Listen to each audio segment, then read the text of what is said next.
बात करते हैं स्लेंडरनेस रेशो के बारे में। इसका बेसिक कंसेप्ट क्या होता है? For same cross section areas as length of column increases the tendency to buckle also increases, so load carrying capacity decrease होती है।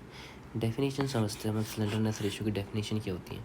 Slenderness ratio is measured of tendency of column to buckle which is defined as the ratio of effective length divide by the radius of गायरेशंस।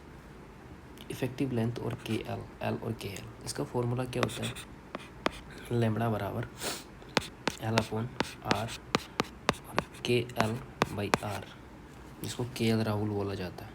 यही slenderness ratio होता है। Maximum slenderness ratio क्या होता है? Gamma max बराबर होता है क्या?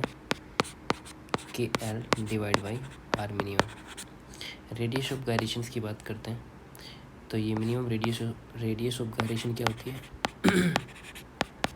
Minimum of under root I minimum divide by A. यहाँ इम्पोर्टेंट क्या है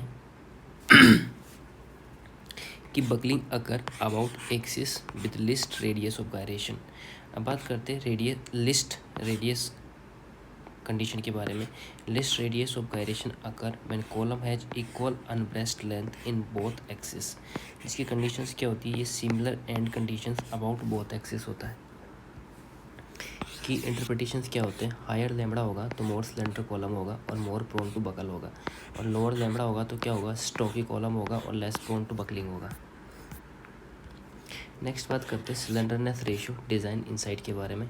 तो क्या क्या होता है इसके डिज़ाइन के अंदर? इकोनॉमिकल कंसिडरेशन किया जाता है। इसमें क्या होता है कि slender ratio of column should be kept as small as possible from economic point of view से।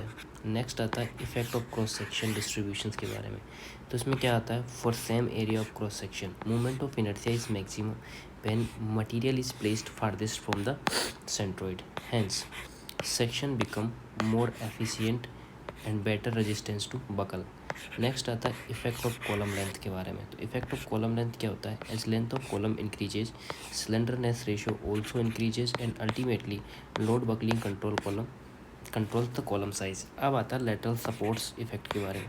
तो लेटरल सपोर्ट इफेक्ट्स में क्या होता है? It's providing lateral supports of reduce unsupported length and allow use of smaller sections for same axial load. Next आता है slenderness in to directions. तो क्या होता है स्लेंडरनेस इन टू डायरेक्शन में? Gamma lambda z is equals to I Z by r z होता है, और लैम्बडा बाई बराबर क्या होता है? आई वाई बाई का आर वाई होता है। अब बात करते हैं रेडियस ऑफ गायरेशन के एक्सिस के बारे में। अबाउट जेड एक्सिस की बात करें तो आर जेड बराबर होता है under root I Z by A होता है। अबाउट बाई एक्सिस के बारे में बात करते हैं तो बाई एक्सिस में क्या होता है? R by under root I Y by A होता है। डिज़ाइन क्राइटेरिया की बात करें तो क्या होता है? Steel section should selected such that two different slenderness ratio lambda Z और lambda Y. For governing slenderness ratio की बात करें is the minimum of as per given statements. Next बात करते हैं मैक्सिमम स्लेंडरनेस रेशियो के बारे में।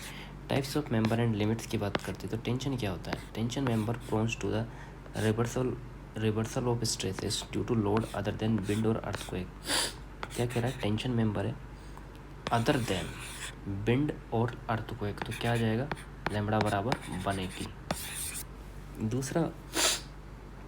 दूसरा जो टाइप्स ऑफ मेंबर और लिमिट जो आती हैं वो क्या आता है कि मेंबर कैरिंग कंप्रेसिव लोड की बात हो रही है due to dead load and imposed load. तो यहाँ पर इस स्थिति में लैम्बडा बराबर भी 180 हो जाएगा।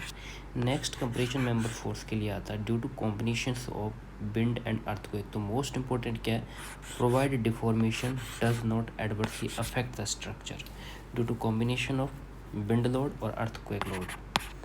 ठीक है, दूसरा क्या है? Provide deformation does not adverse effect, तो क्या आ जाएगा? लैम्बडा बराबर 250।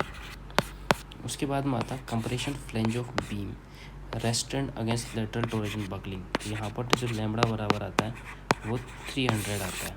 ठीक है, तो member normally acting as tie of roof truss और ब्रेसिंग सिस्टम। ठीक है, तो not considered effective when subjected to possible reversible stress due to wind और अर्थक्वेक लोड। लैम्बडा बराबर 350 हो जाता है। नेक्स्ट बात करते हैं by slenderness ratio of compression member is limited. तो पहला आता है to take care of accidental और कंस्ट्रक्शन लोड जैसे फैब्रिकेशन, ट्रांसपोर्टेशन और erections.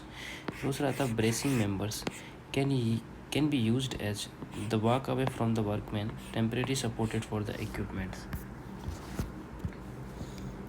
To take care of the stress induced due to possible unexpected vibration.